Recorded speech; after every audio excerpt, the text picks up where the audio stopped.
First, I want to welcome everybody to the climate change webinar by LaFleur. As you all know, we are making wine in a changing climate. Everything from virus to heat waves to all kinds of different evolving situations on the planet, and we want to address some of those situations. We've got a really great group of researchers here today that are gonna talk to you about what it is that we're doing to mitigate these things, and how you can custom tailor some approaches to winemaking and viticulture practices to help with that. And at the end, we'll have a discussion panel where we can talk a little bit more about what we can do as individuals to help with climate change. So a couple of things to get out of the way. Each speaker will speak for about 20 minutes, and then we'll have a Q&A section at the end of each presentation. So if you would, please use the chat window for the questions, and we'll pull questions from there to present to the speaker at the end of their talk. As the speakers finish speaking, they'll jump into the chat room, and we'll try to answer as many questions as possible. So you can actually ask questions while they're speaking, but we won't be able to field them until after the speaker is finished speaking. If we don't answer your question immediately, we'll try to get to it, and if we miss it, it won't be an intentional mistake. Just use these email addresses and email those questions into us, and we'll send you an answer. First, let's start with Greg Jones. Greg Jones is the director of the Evenstad Center for Wine Education at Linfield University and the chair for wine studies. He holds a PhD from the University of Virginia in environmental sciences and concentrated in atmospheric sciences. So he's seen some of the best legislature on climate change with the Clean Air Act and modern history, I would say. His dissertation was on the climatology of Bordeaux. It was a long-term study where he examined the vineyard phenology and described some climatic differences. It's a great study and available for download at ResearchGate. I would highly recommend anyone interested in climate studies regarding vineyards and wine to take a look. But I'm talking too much. I'm going to let the speakers talk. Everyone, please welcome Greg Jones. And Greg, if you would, take it away.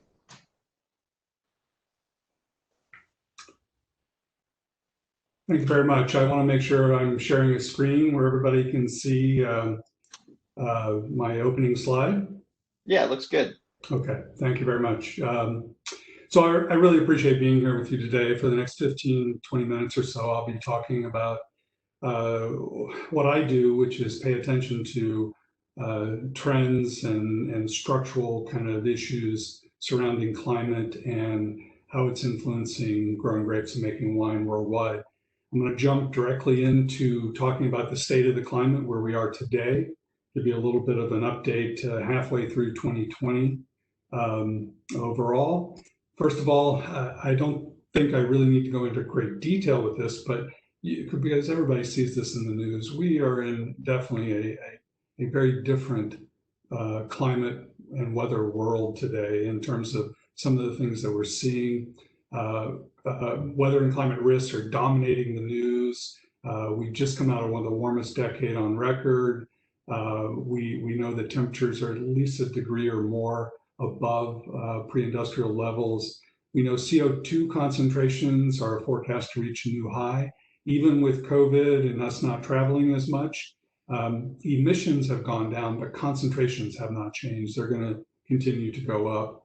The ocean is recording its highest heat both in 2019 and so far in 2020.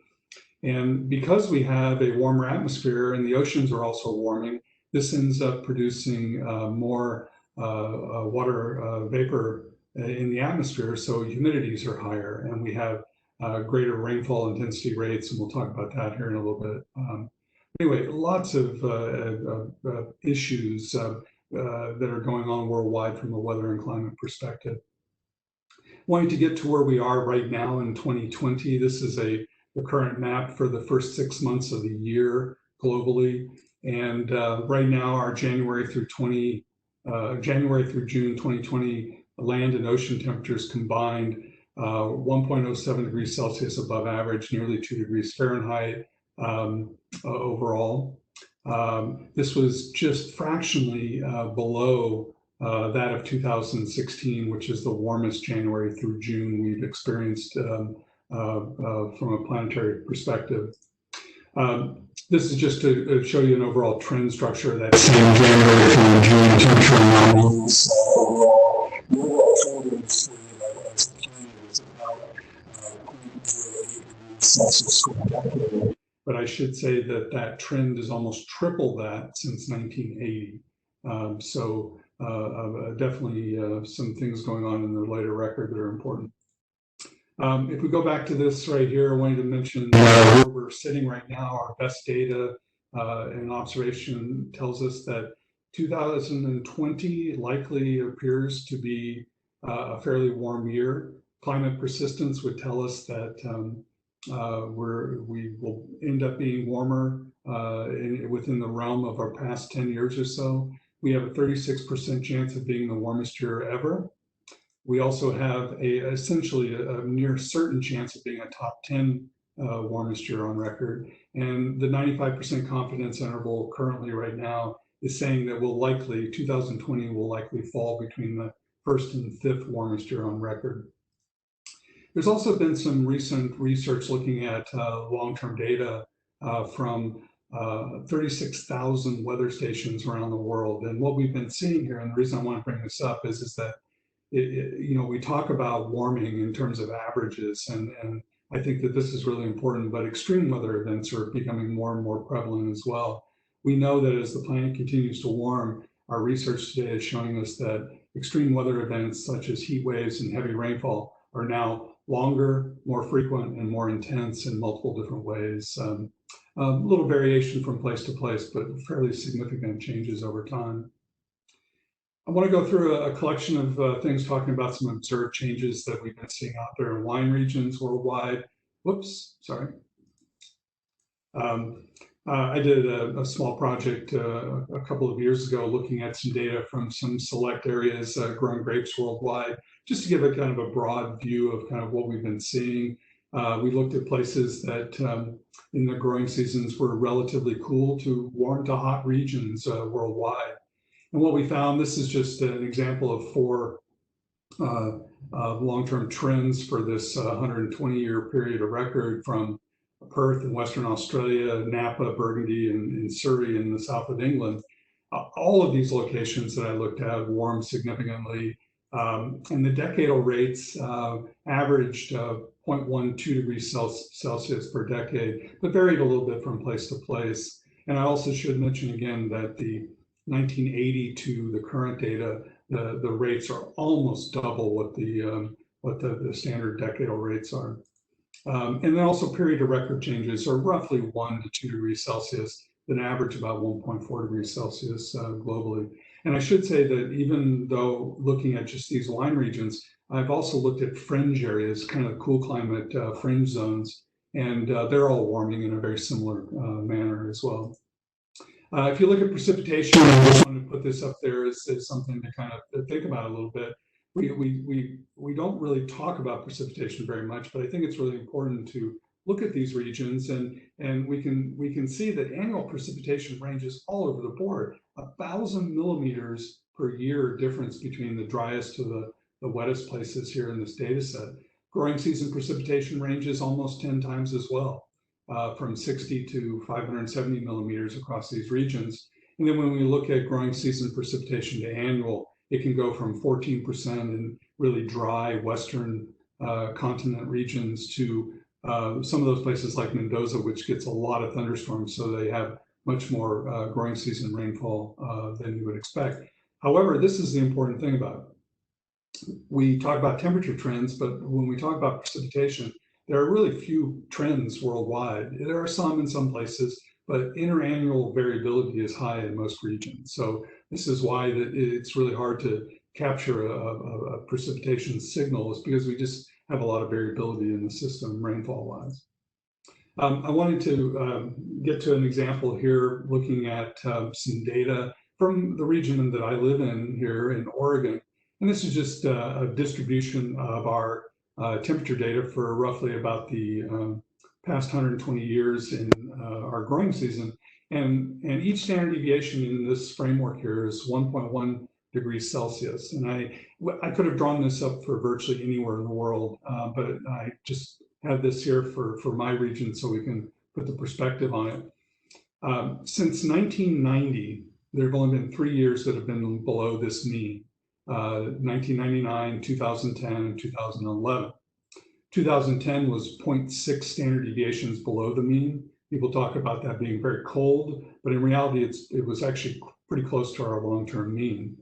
When we look at 18 of the last 20 years, they've all been 2.2 to 3 standard deviations above average, with 2015 right at 3 standard deviations above average. So again, we could look at this data in multiple different places in the world, and we'd have a very similar, but maybe slightly different framework to it, but similar. Now I want to talk a little bit about what we've been seeing in terms of influences on vine growth, productivity, and quality. And in this framework here, I'm going from harvest in 1 year, over the winter, to bud break, flowering through the growing season, to harvest of the next year. And I just want to talk about kind of a meta-analysis of what we've been seeing out there in wine regions worldwide. First of all, dormant periods have become warmer. This is fairly significant in all regions, a little bit more in some than others, but the idea here is that the warmer dormant periods are reducing chilling and changing cold hardiness structures, and that's kind of a problem because winter freezes don't go away in a warmer world. They just become less frequent, but when they do happen, we tend to be less, as maybe a human system and a plant system, less prepared for them. We can go into the springtime. From our limited soil temperature databases worldwide, we've been seeing warmer soil temperatures during the spring. That, in combination with warmer air temperatures, is driving earlier growth. But again, even though frost frequency declines in a warmer world, they still occur. And so we still have this system that is sensitive to these kind of conditions. When you get into the later spring, early summer, and the flowering period, the biggest thing here is there is evidence of rainfall and cloud cover shifts in some regions, not everywhere, but some regions. This affects berry set, flowering and berry set overall. As we move into the middle of the growing season, we can basically see from data worldwide that the seasons have gotten longer overall. We've had higher heat accumulation and everywhere I've looked at data. We've also seen higher temperature variability and also much more heat stress, especially later in the year in many regions worldwide. And then this leads kind of to that harvest period. One of the things that's happened clearly is we've seen warming that has been a little bit more prominent at night than it is during the daytime. So our diurnal temperature ranges have gotten smaller in many places in the world. And we know that ripening in that cool period of the autumn is really important for us to produce very balanced and ripe fruit. So we have this issue that typically we are seeing fruit that ripens too early, tend to be sugar ripe, but not necessarily flavor, aroma ripe, and ripeness clocks are out of sync. But I do need to say also that heat stress can cause a little bit of a conundrum here, in that if we have a lot of heat stress late in the season, which we are seeing in some regions, we can actually push harvest backwards because we end up getting a sugar plateau and it just doesn't recover in the same way. So there's some real kind of challenges here to really understanding kind of the response that we're seeing. From all of the data that I have collected from a meta-analysis standpoint from published research shows that phenology, the plant system, is telling us that climates are changing. We've been basically seeing 5 to 10 days shifting to earlier occurrences per degree Celsius. We're seeing greater shifts later in the season than we are earlier in the season, but the phenology is clearly earlier. And And we've also seen quite a bit of evidence of compressed phases, the phase between bloom and veraison, for example, being shorter on average. Not everywhere, and not with every variety, but fairly significant across the board. I don't have time to talk about all these, but I just want to mention them that in general, in a framework with changing climate, especially places that are hotter and drier, we're seeing changes in soil fertility, even salinity, and those places that are receiving more rain and more events are seeing a higher erosion events.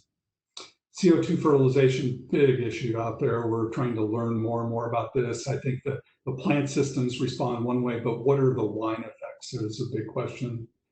Water availability and timing of irrigation is the issue, and of course, all kinds of disease, pest and vector timing and severity issues that I just don't have time to speak about in any great detail here. I'm not going to give you a whole bunch of graphics here in terms of climate into the future, kind of lead into a couple of different things and then talk about this from a summary kind of framework. The first piece of it is this is some data from Berkeley Earth, and I just wanted to share that going from the 1850s to where we are today, you can see the basic framework of our data and our moving average over time.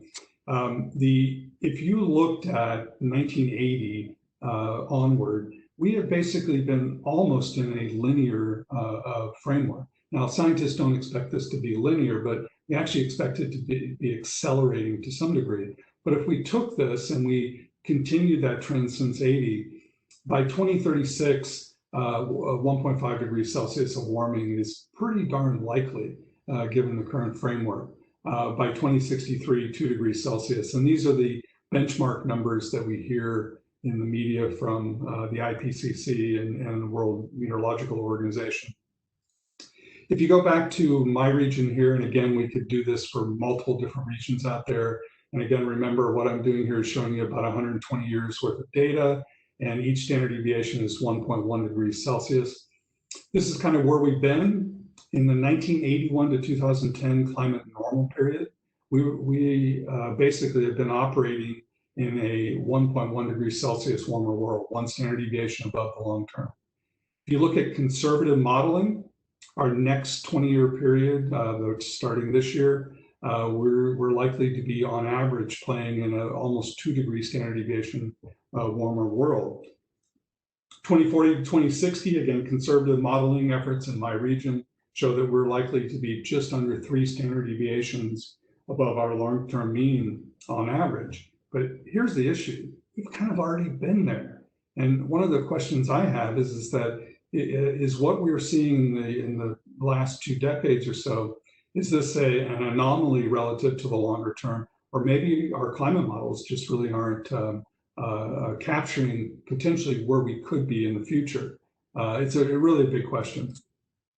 So to put that all kind of in perspective relative to what we're seeing from a global climate summary standpoint, it is very, very clear that the planet is warmer than any time in our recorded past, and climate persistence would tell us that continued warming is highly likely.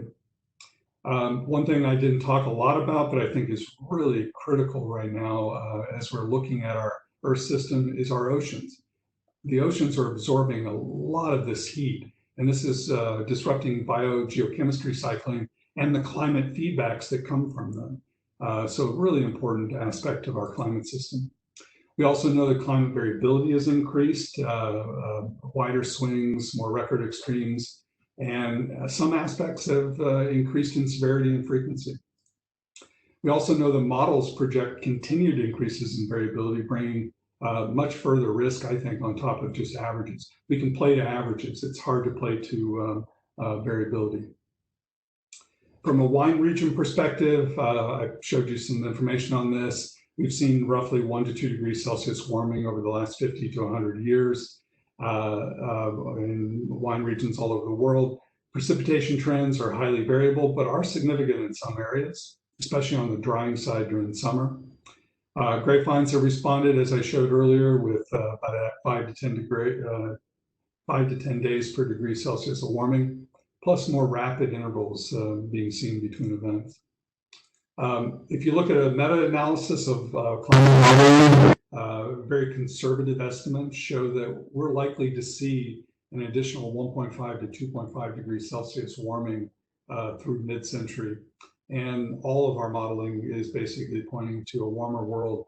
Looks to be much more variable as well. And again, I get back to this point I made just a little bit ago. We've already kind of been here to where some of this projections are pointing us in the future. I'm really concerned that maybe our modeling is not quite capturing it right, and so we need to be cognizant of this. That as we look forward in the future, it may be more extreme than we know. Wine industry challenges are many, and I hope everybody who's speaking after me here is going to expound on these, because I don't have a tremendous amount of time to do so myself here, but I just want to say these are the things that I think are really important. First of all, heat extremes impact. We need to be very aware and understanding about how we can manage our vineyards relative to heat extremes. We also need to understand water resource issues. Of course, depending on where you are, you may be rain-fed versus irrigated. If you're irrigated, you're going to have societal pushes and needs for water. So there's going to be water resource issues out there, definitely. Clearly, changes in ripening characteristics and wine styles. Some would say that's probably good in some ways, but it's a challenge for us to be able to kind of manage and produce wines in the future relative to these changing characteristics. And then lastly, a lot of conversation around long-term varietal suitability, and also thinking about diversity. What kind of diversity do we have planted out there? And are there some varieties that could really help us look at longer-term solutions? I think the greatest challenge overall is for this industry, and really any agribusiness out there in the world, to continue to increase its adaptive capacity. And also reduce vulnerability. If you can increase your adaptive capacity and reduce your vulnerability in the case of a changing climate, we have a better chance to answer or address some of these longer term impacts. So with that, I thank you very much, and look forward to questions. And I am going to stop sharing if I can figure out how to do that. All right, thanks, Greg, and thanks everyone for coming. We are gonna take some questions. Don't have any questions yet. So anybody has a question, just type it into the chat window or the Q&A section. I see a question here. Okay. Nate. Nate asked if there was a wide-scale adoption of regenerative farming techniques in the world's vineyards. Is there enough acreage present to move the needle at all globally? Nate, it's really a good question. And there's been a lot of conversation around this. I think that all agriculture really needs to look at regenerative farming techniques. And I think when you put all agriculture in that bucket, and becoming much more carbon CO2 sinks, I think we do have a chance of having agriculture be a really big player here. Will vineyards alone do it? I don't think so, but it doesn't mean that we shouldn't, I guess is really the big issue. Does that help, Nate? Here's another one, Greg. What type of varieties do you recommend for climate change? Well,